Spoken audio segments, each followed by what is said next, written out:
A gente vai vamos dar início aqui à nossa sessão de hoje. Muito obrigado a todos pela presença, pelo tempo de vocês. A gente sabe que não é fácil hoje em dia conseguir uma hora para participar desses webinars. Nós somos a Multi Consulting, para quem não nos conhece, eu sou o Jefferson, sou o diretor aqui da Multi. Seguindo o nosso compromisso de manter os nossos parceiros e o mercado atualizado, tanto em relação à tecnologia quanto em relação a processos de negócio, a gente faz essas sessões, esses webinars gratuitos. Então, agradecemos muito aí a presença e o tempo de vocês, ok? O tema de hoje é um tema bastante atual, é um tema relativamente complexo que vai mexer bastante com os nossos negócios, o nosso mundo empresarial, tributário, fiscal. E vocês todos já devem estar sabendo dessa mudança, né, da reforma tributária. E quem vai explorar esse tema conosco hoje é o nosso consultor, professor, tributarista e grande amigo, Márcio Gomes, que vai poder discutir um pouco esse tema e nos atualizar em relação a esse tema, tá bom? Márcio, fique à vontade.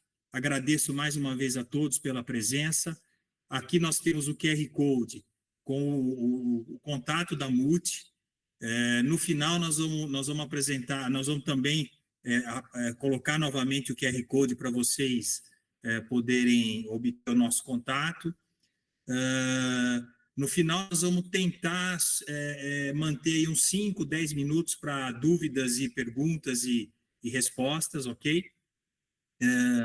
Eu digo tentar porque o tempo está um pouco curto, a gente reservou uma hora para esse bate-papo. Vou pedir a todos que desliguem os microfones para que a gente não tenha ruído aí durante a apresentação, tá bom? Gente, brigadão, obrigado mais uma vez, boa reunião a todos, bom trabalho. Márcio, fique à vontade. Ok, obrigado, Jefferson. Bom, boa tarde a todos. Muito obrigado também a todos que estão acompanhando a gente nesse webinar. Vou fazer uma breve apresentação minha também, provavelmente nem todos aqui me conhecem, tá bem?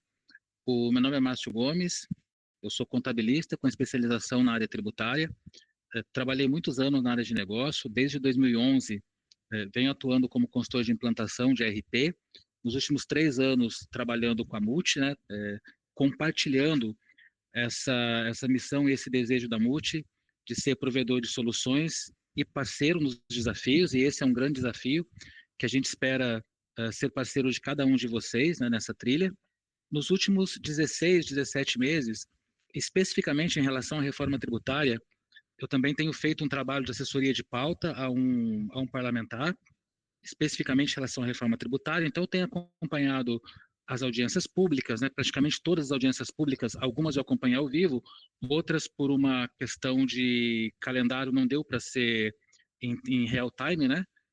Acabei acompanhando depois gravado, mas isso é relevante porque também nos traz acesso a contatos, a grupos de trabalho, tanto ao grupo de trabalho principal, coordenado pelo Bernard Japi e equipe, como aos grupos que trabalham em suporte a esse grupo, e também nos traz aí algumas informações com um nível de detalhe um pouco maior do que o nível de detalhe público, né, das informações.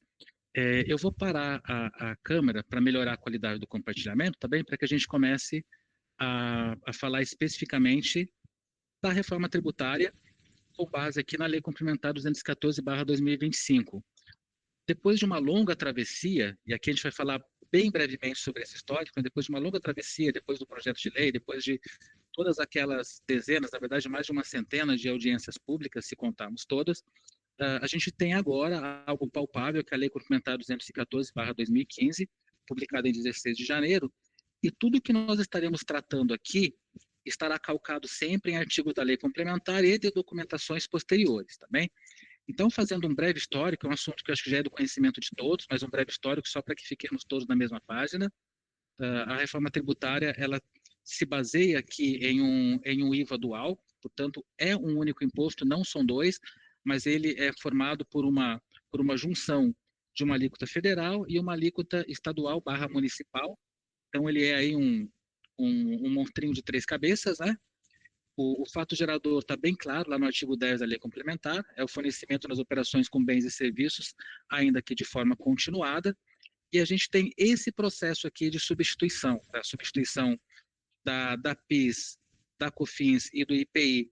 IPI, exceção feita à Zona Franca de Manaus, aos bens produzidos na Zona Franca de Manaus, pela contribuição sobre bens e serviços, e a substituição do ICMS e do ISS pelo imposto sobre bens e serviços, isso dentro aí de um cronograma, dentro de todo um rito de passagem também em relação a isso.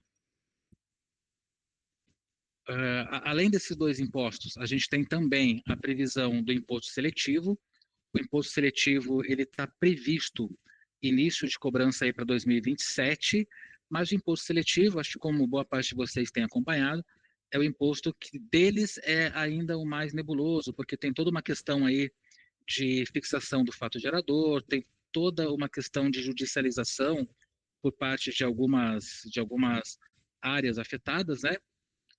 Então, o imposto seletivo ele ainda é um pouquinho mais nebuloso em relação ao CBS e ao IBS, que já são mais claros. A incidência dele, e aí está justamente o grande ponto que leva à judicialização, por talvez não ser tão clara, né? Ele se incidiria ou incidirá sobre a produção, comercialização ou importação de bens e serviços prejudiciais à saúde, é uma base um tanto ampla e não tão clara a definição, né? Por isso esse risco de judicialização.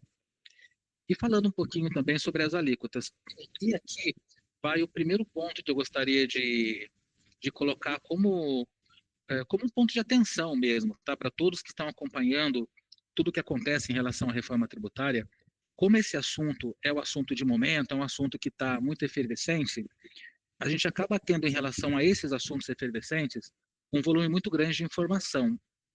E o volume grande de informação, ele é bom, mas ao mesmo tempo ele traz um grande risco de desinformação, porque acaba que o volume ele é muito grande e muitas coisas que ainda não são definições claras, ainda não são atos claramente publicados, acabam sendo tratados como se fossem, né? A questão de alíquotas é uma delas. As alíquotas ainda serão definidas, algo que eu afianço a vocês, isso é um fato, é algo tratado com total clareza dentro dos grupos de trabalho, é que o ponto de partida, tá? O ponto de partida, o que começará a ser debatido, e esse debate passa pelo Conselho Gestor, do qual a gente vai falar daqui a pouquinho, por isso esse debate não começou ainda, ele parte de uma alíquota de 9,3% para o CBS e 18,7% para o IBS, totalizando, portanto, 28%. E dentro desses 18,7%, nós temos aí também a alíquota municipal, que ainda está em fase de negociação, mas o ponto de partida dela é 3%. Então, nós teríamos 9,3% para o CBS, 15,7% para o IBS, 3% para o IBS municipal.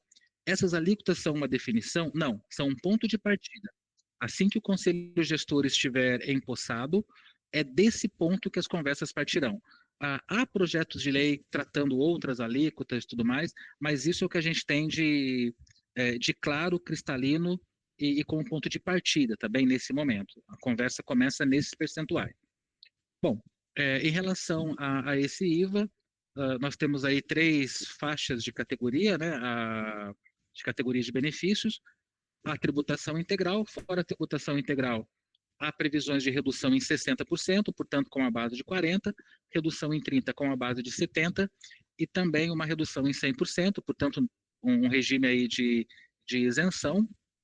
E dentro da lei complementar, isso está tratado ali, eu estou trazendo aqui, dentro dessa apresentação, os artigos específicos de cada benefício, tá bem? Redução em 60% está lá nos artigos de 128 a 142, 30% no 127, e a redução total, que seria a isenção, do artigo 143 até 157, mas há essa previsão, ok? Partindo aqui para o cronograma de implantação, portanto, nós teremos aí um período de transição. Falando de 2025, esse ano que nós estamos é um ano de preparação, é um ano em que nós precisamos nos preparar enquanto área de negócio, nos preparar enquanto área de tecnologia, nos preparar enquanto fornecedores e provedores de soluções para o início do processo que vai ser em 2026. Em 2026, está definida uma alíquota teste de 1%. Essa alíquota teste de 1%, ela é composta por 0,9% de CBS e 0,1% de IBS. Inicialmente, havia uma dúvida em relação a se teria recolhimento ou não. Esse recolhimento ele está previsto na lei complementar, por isso eu mantive aqui no texto de 1% compensável com PIS/COFINS, mas já é um ponto pacificado também de que em 2026 não haverá recolhimento efetivo. Tá bem? Em 2026 não haverá recolhimento, o destaque ele é apenas informativo, a gente vai tratar isso com mais detalhes no próximo tópico, quando a gente vai falar em que ponto a gente está, não nesse histórico, mas em que ponto a gente está, mas é fato que não haverá recolhimento efetivo em 2026. Em 2027, aí sim passamos a ter a CBS de forma integral e não temos ainda o IBS, ok? Então, o IBS, que faz parte da alíquota teste em 2026, participando com 0,1%, e sempre reforçando que a alíquota teste ela serve para, primeiro, calibrar a perspectiva de receita dos órgãos arrecadadores e também calibrar todo o ecossistema de tecnologia que envolve esse processo de transição. 2026 é o ano para isso. Em 2027, eu tenho a CBS integral. Apenas supondo que a alíquota de 9,3, que é o ponto de partida, não dá uma definição ainda, fosse a alíquota ser aplicada, eu teria essa alíquota em 2027, mas não teria nenhuma alíquota de IBS. Tá bem? O ICMS continuaria em 2027 da mesma maneira que está, o ISS continuaria exatamente da mesma maneira que está, e as alíquotas de IPI seriam todas reduzidas a zero, exceto os produtos produzidos na Zona Franca de Manaus. E tem também, a Zona Franca de Manaus ela é um assunto que só ela daria uma conversa aí de horas, né? Mas lá no artigo 439 até o 457 da lei complementar, para quem está sujeito a esse tipo de regulamentação, lá está bem clara toda a tratativa que deve ser aplicada à Zona Franca de Manaus. E no artigo 312, trata-se também do IPI do regime automotivo com benefícios. Ele também tem um regime específico ali de transição. Mas fora esses regimes específicos, em 2027 a gente deixa de ter as alíquotas de IPI, tá bem? Depois, começamos em 2029, portanto, em 2028, replicamos o cenário de 2027, CBS integral e nada ainda de alíquota de IBS, salvo se, vamos aqui para a apresentação, salvo se for definida uma nova alíquota teste, dessa vez para o IBS. Se for definido, há essa possibilidade, aí ela começaria a ser provavelmente apenas informativa em 2028. Em 2029, aí realmente começamos. Começamos aqui com o IBS a 10%, depois partindo para 20%, partindo para 30%, partindo para 40%, e finalmente chegando em 2033 com a tributação integral. Tá bem? Então, em 2033, teríamos a vigência integral do novo sistema com a extinção completa do antigo sistema.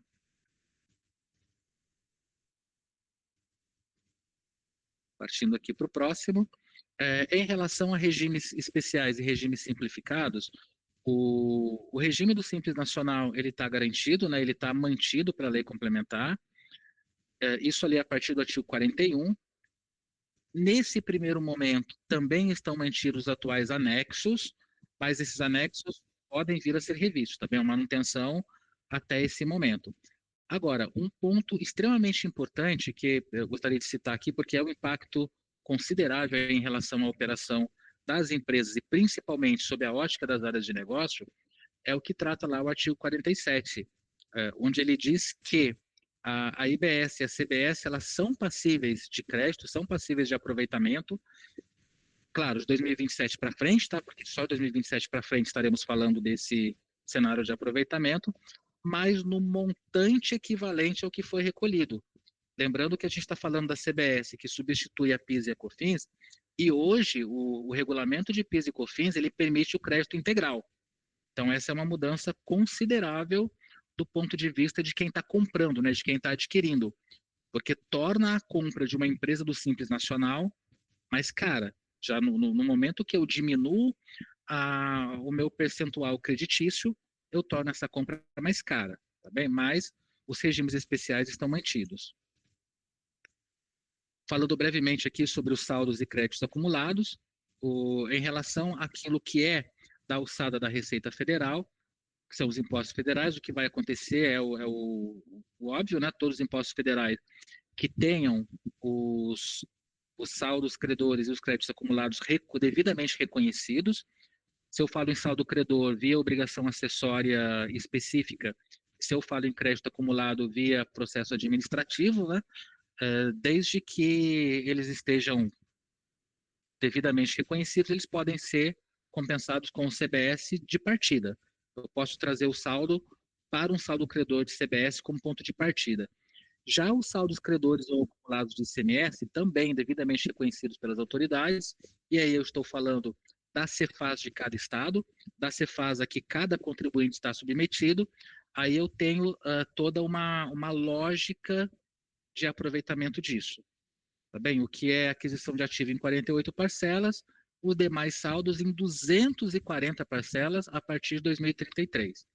Tá bem? Em relação à transferência de créditos acumulados, até esse momento, a lei complementar é omissa, né? E isso será tratado por ato legal específico também. Falando bem rapidamente do Conselho Gestor, o Conselho Gestor ele é imprescindível, porque é o Conselho Gestor que vai gerir todo o processo do IBS. Pela lei complementar, o prazo para impulsamento do Conselho Gestor é 16 de maio, portanto está aí, é daqui a exatamente um mês. Acredito que alguns de vocês estejam acompanhando pela imprensa que há um certo desarranjo político em relação a isso. A eleição estava marcada para os dias 23 e 24 agora de abril, ela foi suspensa por liminar, né, por pedido do presidente da Federação Nacional dos Municípios. Há entendimentos distintos aí entre a Federação Nacional e o Conselho Nacional dos Municípios, mas aí é uma questão política, né, que deve ser resolvida entre os envolvidos, mas é imprescindível que a gente tenha o conselho gestor empossado para que todas as tratativas, inclusive as de alíquotas, comecem a ser tratadas. Tá bem? Aqui a gente tem no artigo 481 a composição, né, para os estados não muda nada. Hoje você tem cada estado com um assento no CONFAS, cada estado permanece com um assento no conselho gestor. Então, não muda nada. Em relação aos municípios, muda muito, né? Porque você tem 27 cadeiras, quando você tem 5.540 municípios no Brasil aproximadamente. No histórico, falando um pouquinho também de não cumulatividade, lá no artigo 47 é tratado o que está sendo chamado de não cumulatividade plena, portanto, os créditos, tanto de IBS quanto de CBS, a partir de 2027, só lá a gente começa a falar disso, eles seriam permitidos em todas as situações, exceção feita às do artigo 57, que são esses bens considerados de uso e consumo pessoal. Não são muitos, eu tenho ali seis letras apenas citando quais seriam esses itens. E aqui, assim, quem trabalha na área fiscal ou atua com a área fiscal já há algum tempo, certamente tem alguma desconfiança em relação a essa não cumulatividade plena, porque a gente já teve isso lá na Lei Complementar 87/96, a chamada Lei Candir, que foi uma previsão que acabou não se configurando depois. Ela ficou para ser depois definida posteriormente e não foi. Como agora ela está definida como um ponto basilar da reforma tributária, eu realmente acredito que a não cumulatividade plena vai sim acontecer, ela está dentro de toda a lógica desse sistema tributário novo, mas sempre a se considerar esses pontos do artigo 57 dos itens que não podem ter os créditos tomados. Bom, aqui foi um breve histórico do que a gente teve até agora, né, do que a gente tem de mais concreto, que é a lei complementar. E agora vamos falar um pouquinho de onde nós estamos. E quando nós falamos de onde nós estamos, nós precisamos necessariamente falar sobre aquela pergunta que é a mais feita em todas as reuniões que acontecem dentro dos grupos de trabalho, os eventos que o CEPRO vem realizando. A pergunta sempre é: o que nós temos para 2026? O que eu preciso entregar em 2026? Eu vou até correr um pouquinho aqui para que a gente fale especificamente disso. Em 2026, o que o contribuinte precisa entregar, o que é esperado pelo fisco de uma forma geral, seja a nível federal e seja a nível estadual, que seja entregue a partir de 1º de janeiro. A partir de 1º de janeiro, eu preciso declarar o IBS e o CBS.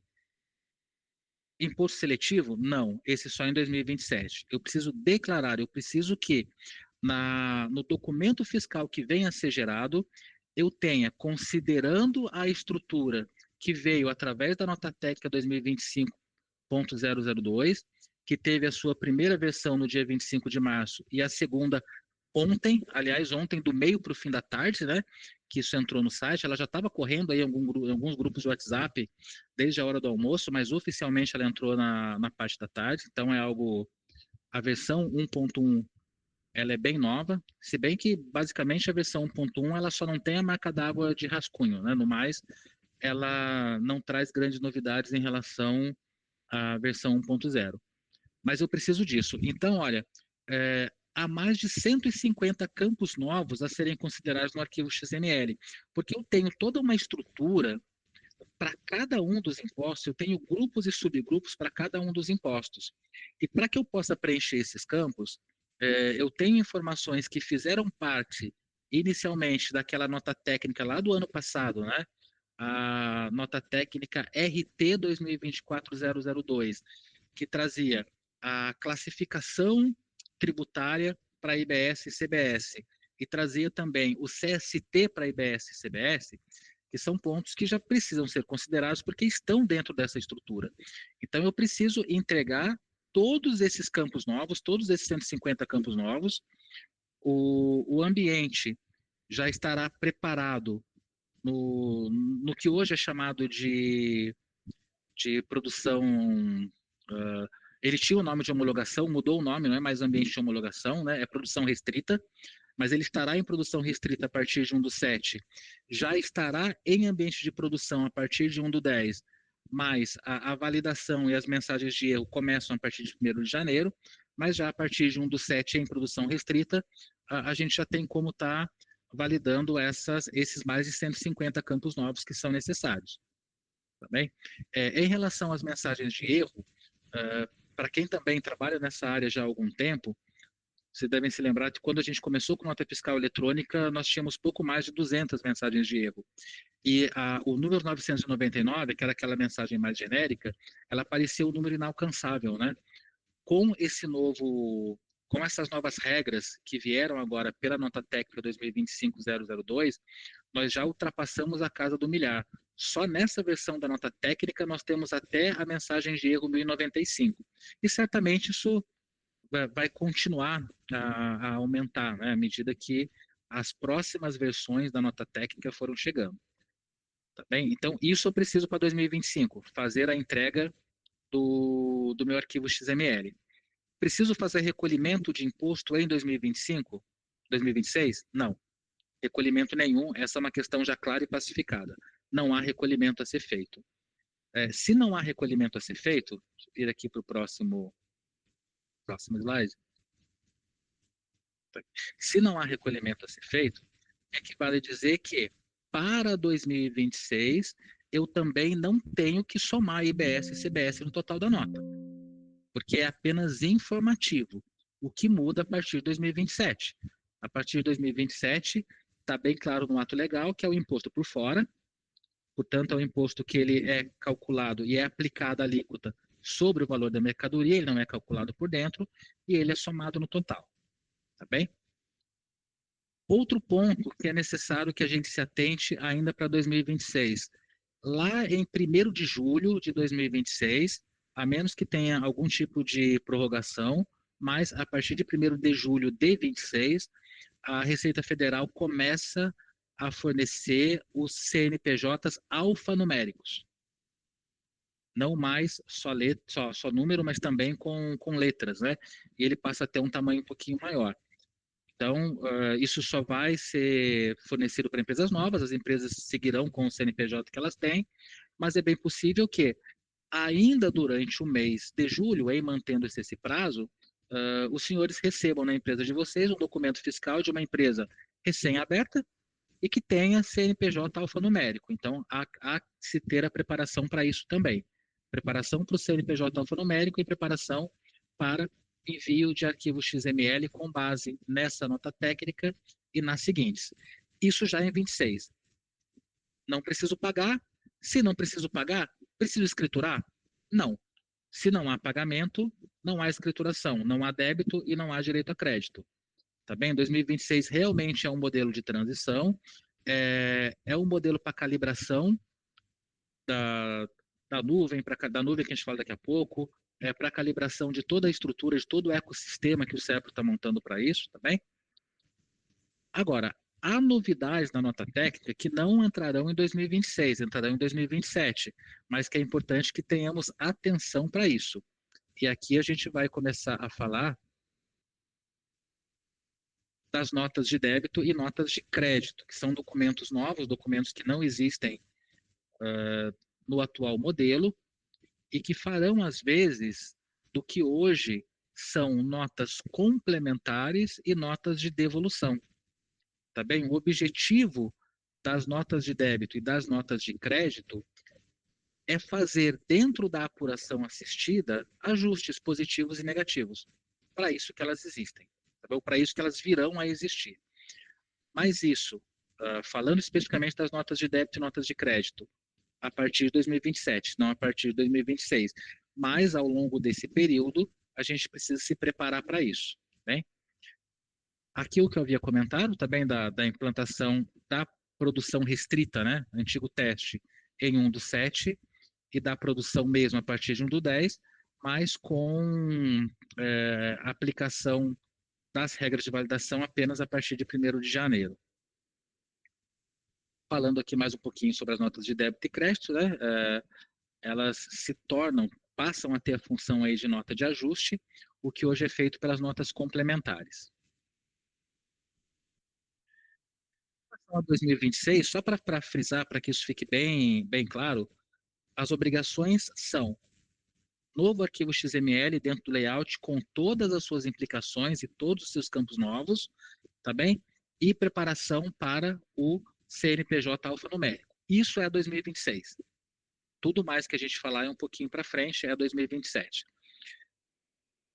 A nota técnica 2025-002, ela traz o que? Para a apuração creditícia, né, para a apuração de impostos não cumulativos, é uma novidade, mas não é uma novidade para quem trabalha na área fiscal, porque isso já ocorre no REINF. O REINF, tanto na perna do REINF do E-Social, que acontece ali mais voltado às operações da gestão de pessoas, né? Como também no REINF dos retidos, sobre eventos, a gente falou muito sobre isso, quando daqueles adiamentos que pareciam intermináveis para os eventos da família R4000, lá já se trabalha com eventos.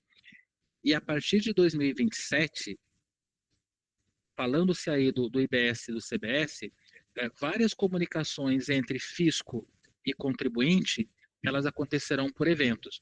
Então, aí haverá um serviço de web service, não, um serviço de web service público, que irá fazer essa comunicação e necessariamente para determinadas situações, o evento precisa ser enviado. E por que da necessidade do evento? Sempre reforçando que passaremos a ter uma apuração assistida gerada dentro da nuvem que é gerida ali pelo governo federal. Eu não passo mais a ter a análise feita na minha conta aqui de contribuinte. Essa análise é feita pelo órgão fiscalizador. O órgão fiscalizador não é especialista na minha empresa. Então, algumas informações eu preciso passar a ele. E qual é a forma dessa comunicação? Através de eventos similares, tecnologicamente falando, aos eventos do Reinf, através de web services. Aí tem toda uma estrutura, tem uma parte do web service que é genérica, uma parte que é específica para cada evento. A estrutura do web service também está na nota técnica, mas ela também deve ser aperfeiçoada. Mas para a gente trazer isso para uma situação de dia a dia, também para que faça sentido. Cada um desses eventos, na nota técnica, tem lá a explicação de quando eles devem ser usados. Vamos pegar aqui como exemplo 21.11.50, que é uma solicitação de apropriação de crédito para bens e serviços que dependem de atividade do adquirente. Há toda uma relação lá de situações no artigo 57, que nós falamos há pouco, que, embora eu tenha não cumulatividade plena, para aquelas operações especificamente, não se fala em crédito. Mas pode ser que eu tenha itens ali que façam parte da atividade fim da empresa. Aí caberia crédito. Mas como o fisco vai saber disso? Através do envio de um evento. Através do envio do evento 21.11.50, no qual eu estaria mostrando isso, explicando isso para o fisco, tá bem? Então, os eventos servem para esse caminho. Por hora, a gente tem ainda poucos eventos previstos e um evento único de cancelamento. Então, esse evento de cancelamento, ele serviria para cancelar qualquer outro. É fato que essa família vai crescer, tá bem? É preocupação para 2026? Não. É preocupação para 2027 apenas. Mas para que a gente se prepare a tempo de estar com esses web services operacionais lá no início de 2027. Em relação ao imposto seletivo, quando veio a primeira versão lá da nota técnica, né, ela trouxe uma relação de NCMs sujeitas ao imposto seletivo. Então, eu já tenho aqui, na primeira versão, na versão 1.0, quais seriam os NCMs sujeitos. Na versão 1.10, que saiu ontem, eu não tenho mais essa relação. Isso demonstra que possivelmente essa relação estará sendo revista. Normal, como nós comentamos anteriormente, o imposto seletivo ele vai ter ainda muitas idas e voltas, mas eu peguei aqui um exemplo, né, que é o exemplo do grupo de bebidas açucaradas. Eu não peguei esse grupo por acaso, tá? Porque nas audiências públicas, esse ramo da indústria que esteve lá representado pelo órgão patronal foi o que mais foi incisivo em relação à não concordância, né, de estar submetido ao imposto seletivo. Mas, com base na versão 1.0, essas NCMs aqui estariam sujeitas a qual alíquota ainda não tratada. E até nesse ponto houve um recuo. Mas o imposto seletivo ele vai ter como base de determinação NCM, isso é um fato, tá bem? Quais NCM, quais áreas, já há uma previsão, mas isso ainda vai ter muito debate até lá. Eu acho que grande parte dos senhores provavelmente não estarão inseridos na tributação do imposto seletivo. Importante também, embora esteja claro na lei complementar, é bom sempre a gente frisar isso, o imposto seletivo, como ele é um imposto que é uma espécie de pedágio por alguma atividade que é danosa à saúde e ao meio ambiente, ele obviamente não é um imposto creditável, também. É um imposto sobre o qual não cabe crédito, ele é apenas pago.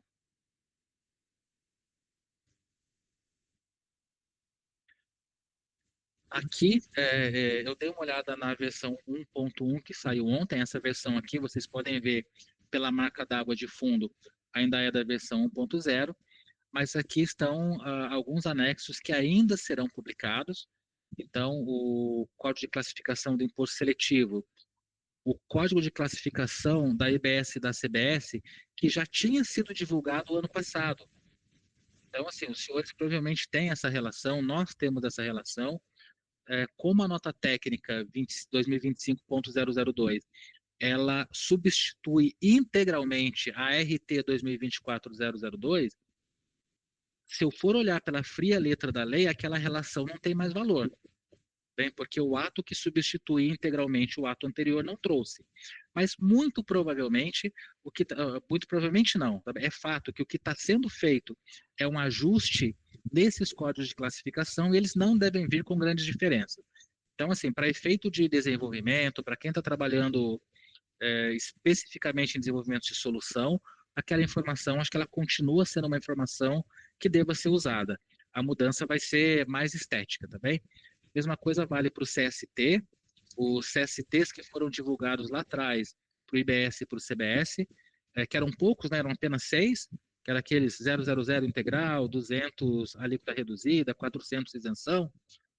Eles também, pela fria letra da lei, não têm mais validade, porque o ato foi substituído por um que não traz, mas é fato também, é consenso dentro dos grupos de trabalho, que o que está sendo feito ali é apenas um reestudo para ampliação do número de CSTs, mas a estrutura vai ser mantida. Então, para quem olha a reforma tributária com o interesse maior de desenvolvimento de solução, aquela informação pode seguir sendo usada, tá bem? E agora, falando para onde vamos, né? O tempo passa muito rápido, o assunto é muito extenso, mas vamos falar aqui de para onde estamos indo. O primeiro ponto de para onde vamos, se nós olharmos a lei complementar, ela fala 137 vezes, ela tem 137 citações a regulamento. Então, o primeiro ponto aí que virá, e que estamos ávidos esperando isso, é em relação aos regulamentos. Bem, os regulamentos estão sendo preparados, principalmente o regulamento do CBS, até porque o CBS ele já entra efetivamente em o IBS vai demorar um pouco mais, o consenso é mais difícil, você tem aí 27 estados do Distrito Federal, mais 5 mil e tantos municípios ali representados, então é uma conversa um pouco mais demorada, mas eles estão a caminho. O que já dá para saber, mesmo sem ter o regulamento, tá? O que dá para saber com base na lei complementar, que o período de apuração será mensal, podendo ser reduzido por regulamento, portanto, podendo ser um período menor. O ser mensal, que fique claro, não quer dizer necessariamente período fiscal. Se ele é do dia 20 de um mês ao dia 19 do outro, ele também é mensal, mas não é período fiscal. Mas isso virá no regulamento. O regulamento vai estar definindo período de apuração, observado ali os limites, prazo para conclusão, data de vencimento.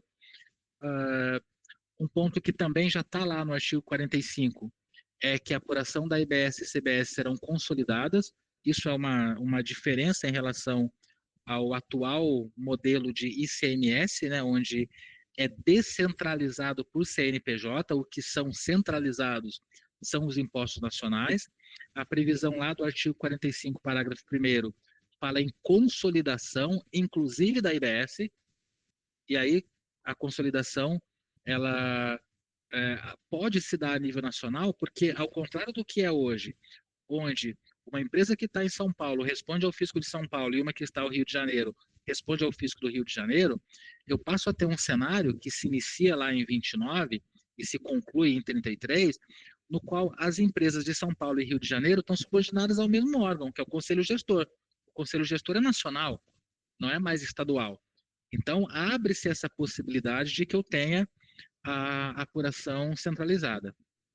Bem, os pagamentos também, né, serão centralizados na forma do regulamento que está a caminho. Bem rapidamente aqui falando sobre split payment, eu vou até já partir para o segundo aqui.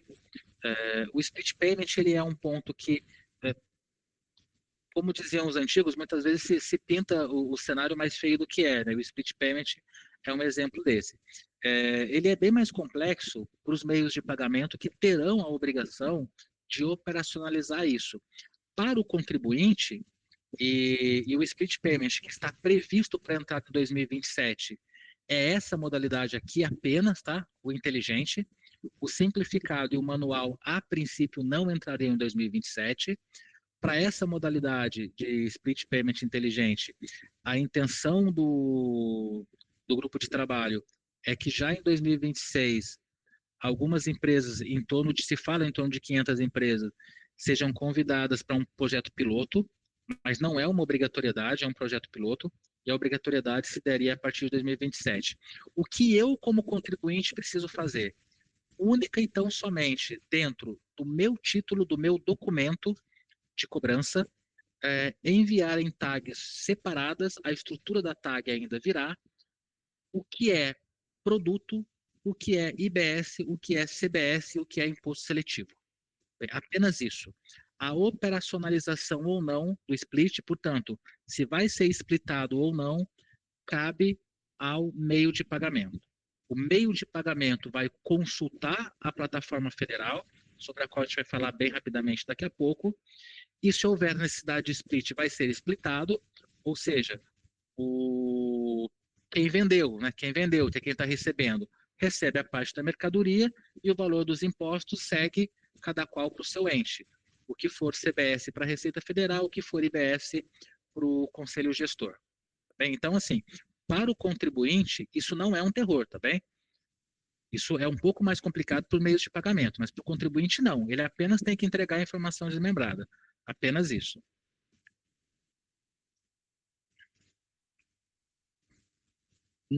Bom, aqui alguns pontos de atenção em relação ao reconhecimento do crédito. O que acontece? Hoje nós temos a lógica de que o direito ao crédito, né, dos impostos correntes, ele se dá pela entrada do produto e por uma análise da utilização daquele produto dentro da empresa. Aquela famosa pergunta se é produtivo ou não é produtivo, se vai ter evento subsequente, se não vai ter, aqui deixa de ser assim. Eu não tenho mais o direito a crédito pela entrada, eu tenho o direito a crédito pelo pagamento. Imposto creditado é imposto que foi pago. Se não foi pago, não me dá direito a crédito. Eu, contribuinte, não sei se o imposto foi pago. Então, o meu crédito efetivo, ele não acontece na entrada.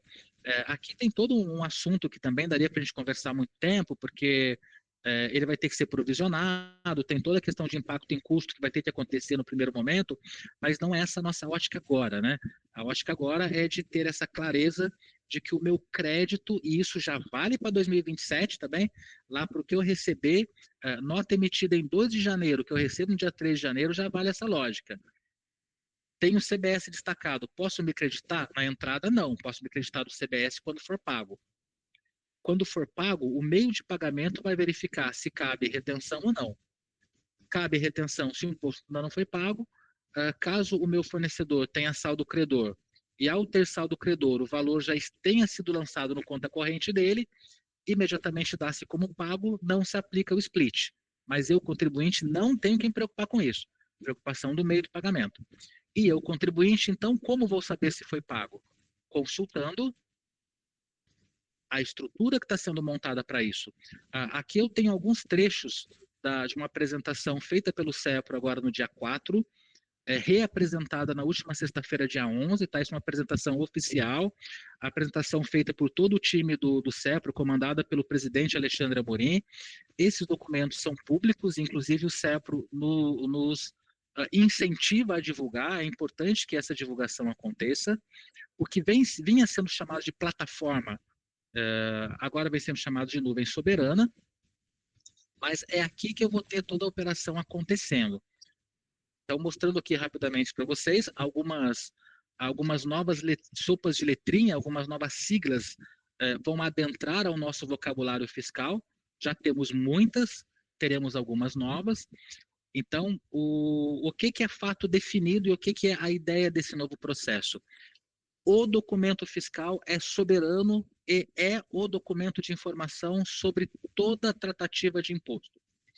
O registro de operação de consumo, ele vai estar recebendo informação de todos esses documentos, né, da nota fiscal eletrônica, nota fiscal de serviço eletrônico, conhecimentos de transporte, nota ao consumidor, energia elétrica, comunicação, bilhete de passageiro e do INPE. Do INPE, para quem não sabe, é o nome novo da DI, vem tendo também todo um cronograma aí, migrando para do INPE. Esses dados serão lidos por um tradutor que vai tirar desses documentos as informações necessárias e trazer essas informações necessárias para dentro do sistema da nuvem, tá bem? Para dentro do sistema da nuvem soberana. Aqui eu tenho uma estrutura na qual eu tenho a operação de consumo acontecendo, com quem vendeu e quem comprou, a operação fiscal acontecendo, que vai ser o meu ROC, tá bem? O ROC, que é o registro da operação de consumo, vocês vão ouvir falar muito disso. E também a verificação lá da operação assistida, essa verificação aqui é feita pelo meio de pagamento, se deve splitar ou não o imposto, ok?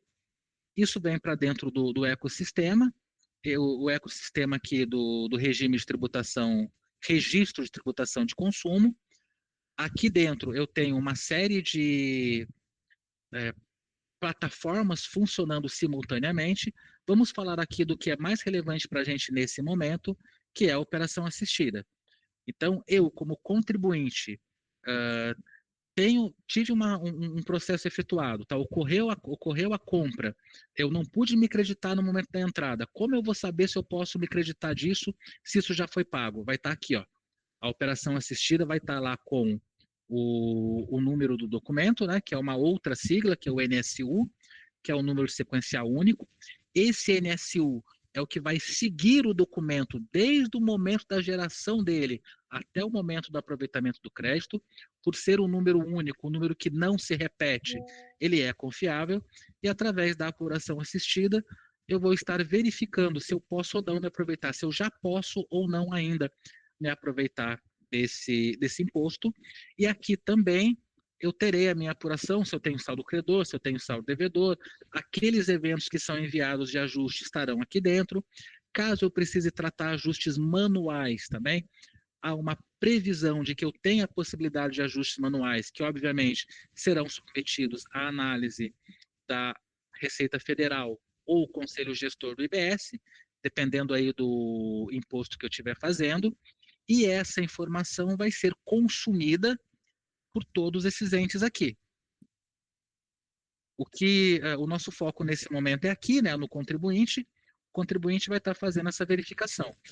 Haverão APIs públicas para isso. Todos esses sistemas que funcionarão em paralelo terão APIs públicas. Havia uma discussão há algumas semanas atrás se essas APIs seriam gratuitas ou não.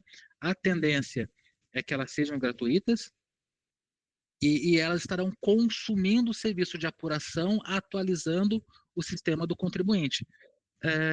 Poxa, mas como que o contribuinte vai fazer isso, né? Como que ele vai estar fazendo essa ligação? Como que ele vai estar consumindo esse serviço de API? Bom, muito provavelmente o fornecedor de solução fiscal de vocês estará fornecendo isso. Da mesma maneira que hoje a tua comunicação com o fisco é através de um arquivo texto, a comunicação com o fisco muda. E eu passo a ter uma comunicação com o fisco com caminho de ida e caminho de volta. Essa plataforma, tanto na apresentação do dia 4 quanto na do dia 11, o Serpro já fez uma demonstração dela funcionalmente falando, claro que uma versão ainda muito incipiente, né? Mas já mostrou ela funcionando, como disse lá o presidente Alexandre Amorim, né? A ideia deles nessas reuniões era já mostrar o animal na selva, mostrar ali a coisa acontecendo, e isso não é para agora, isso é para 2027. Então há todo um caminho ainda para ser trilhado. O que foi dito no dia 11 é que hoje há um número de 187 desenvolvedores trabalhando exclusivamente nesse desenvolvimento. Então, a cada dia, 187 profissionais, que vai dizer que é um desenvolvimento que vai caminhar rápido. Também está caminhando rápido, né? Aqui o modelo de sincronia, tá bem? A gente já tá praticamente no final. O modelo de sincronia.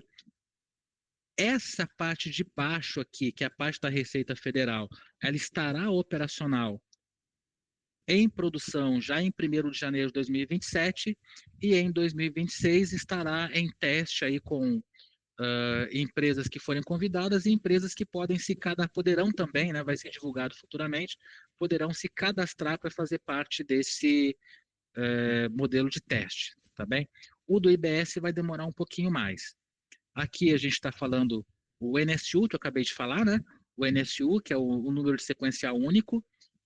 NSU é algo que a gente vai falar muito daqui para frente nos nossos próximos desenvolvimentos, nos testes que serão feitos e tudo mais, porque ele é o número que vai seguir o documento do marco zero até o final. E aqui eu tenho o documento fiscal, registro de operação de consumo, toda a minha apuração feita aqui dentro, e aqui a demonstração da apuração da CBS, que será disponibilizada no portal, que é a imagem que nós vimos antes. Eu, como contribuinte, acesso o portal e vejo lá a minha apuração. Dentro do desenvolvimento do IBS, que é um desenvolvimento que está ainda iniciando, até porque ele só será necessário em 2029, né? Então há muito mais tempo de desenvolvimento. O processo é o mesmo, só que não é chamado ROC, é chamado IPA. IPA, que é Informação para Apuração, tá bem? IPA e ROC são irmãos gêmeos, mas cada um tem um nome. E o processo seria o mesmo. Ele vem para cá, ele passa por uma apuração, e depois a apuração do IBS é disponibilizada no portal da reforma, mas isso ainda mais lá para frente. Essa parte de baixo aqui, que estará a cargo da Receita Federal e cujo desenvolvimento está a cargo do SERPRO, o desenvolvimento do IBS, ele não está sendo feito pelo SERPRO, tá? Ele começou a ser feito já por uma empresa terceirizada, mas assim que o conselho gestor tiver empossado, é algo que vai ser submetido ao conselho gestor, isso talvez mude, tá bem? Mas esse é o nosso cenário que vem pela frente, né? O que vem pela frente é isso aqui. Com relação ao SPED tal qual nós entregamos hoje, o modelo está mantido até 2032, porque eu ainda vou ter ICMS a entregar até 2032, tá bem? Então esse modelo está mantido. O que nós temos de pontos ditos claramente pelos grupos de trabalho? E é claro que isso pode mudar, tá, pessoal? O que é verdade hoje, daqui a um ano pode não ser. Mas o que hoje é verdade é que a intenção é que não exista obrigação acessória para IBS e CBS. Não vai haver um SPED CBS ou um SPED IBS. Toda aquela gestão feita dentro da nuvem soberana, utilizando o NSU, ele tem ali todas as informações necessárias para que a apuração assistida seja feita.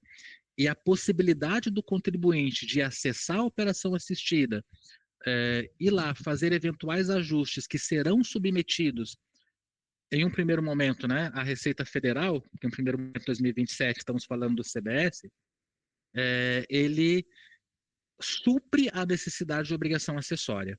Se depois mudar tudo e vier uma obrigação, é uma mudança no futuro, mas provavelmente não haverá, ressalvadas algumas situações específicas de áreas da economia que não trabalham com documento fiscal, mas sim por margem, como é o caso de banco, né? O banco não emite nota.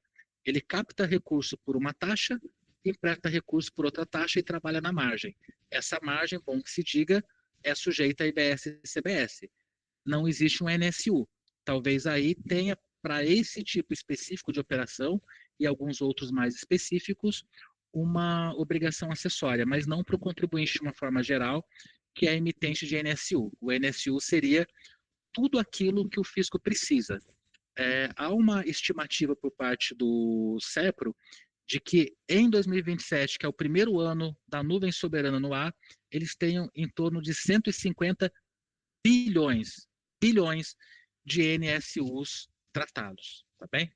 Então, assim, é realmente um projeto grande, o que vem pela frente e que é um desafio, tá, para a gente, é um desafio para vocês, e como eu disse no começo, a gente está muito como provedor de solução, quer ser parceiro de vocês e ser uma área de segurança nessa travessia. É uma travessia que será longa, mas ela vai ser passo a passo. E para 2026, o nosso desafio está ali claro que não é todo o processo.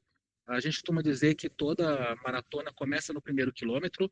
O nosso primeiro quilômetro ele ainda é macio e vai ficando, a coisa vai se complicando um pouquinho à medida que os anos vão se passando. E tem muito aí também, isso vale para a área de negócio, vale para a gente que é da área de tecnologia, de adaptação a um modelo completamente diferente do que a gente tinha. Porque para quem trabalha na área fiscal, mudança não é nenhuma novidade, né? Tanto que a gente tem praticamente certeza que aquele filósofo que dizia que nada há de constante senão a constante mudança, ele provavelmente era da área tributária para dizer isso. Mas aqui não é só uma mudança processual, é uma mudança de conceito e de lógica. E que a ideia é que nós atravessemos e cheguemos do outro lado juntos, tá bem? Pessoal, desculpa, eu sei que em alguns momentos foi um pouquinho rápido demais, porque de fato é um volume de informação grande, né, para um tempo curto. A gente começou às 17h10, a ideia era ter exatamente 50 minutos, o que a gente conseguiu fazer, e a gente tem aí mais 10 minutos, ou o tempo que o time da Multi entender como cabível, para que a gente bata um papo sobre isso, tá bem? Muito obrigado de verdade a todos vocês, e estamos juntos aí na travessia, tá bem? Obrigado, Márcio. Muito obrigado pela apresentação. Nós começamos às 17h05, então nós vamos colocar mais 5 minutos de perguntas e respostas. Quem quiser, quem tiver alguma dúvida, fique à vontade aí, pode abrir o microfone e fazer a pergunta para o Márcio. Márcio, se você puder avançar, por favor, para o último slide. Pessoal, Sim, de qualquer perfeito. forma, Agora. De qualquer forma, nós temos ali o contato tanto da Muti quanto do Márcio, tá? Fiquem à vontade para escanear os QR Codes ali. Estamos à disposição para apoiá-los, tanto na parte de tecnologia, quanto na parte de processos, na parte de recursos humanos necessários para esse desafio que o Márcio bem comentou. Então, estamos à disposição e temos 5 minutos para perguntas e respostas, pessoal. Fiquem à vontade. Muito obrigado a todos mais uma vez pela presença e participação.